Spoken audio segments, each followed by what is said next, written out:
వేదవ్యాసుడు పుట్టాడని మీలో ఎంత మందికి తెలుసు? చాలా మంది గురు పౌర్ణమి రోజున సాయిబాబా గుడికి వెళ్లి పూజలు చేస్తారు.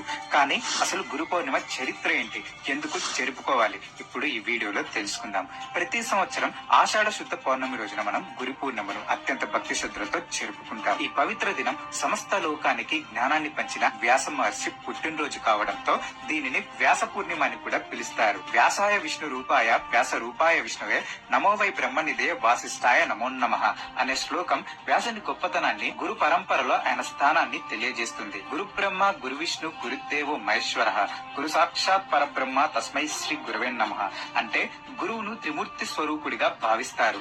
బ్రహ్మల మనలో జ్ఞానాన్ని పుట్టించి, విష్ణువుల ఆ జ్ఞానాన్ని రక్షించి, శివుళ్ళ అజ్ఞానాన్ని తొలగించి, మానవతా విలువలు మరియు సద్గుణ సంపన్నతను ఎలా పొందాలో నేర్పేవారు. గురు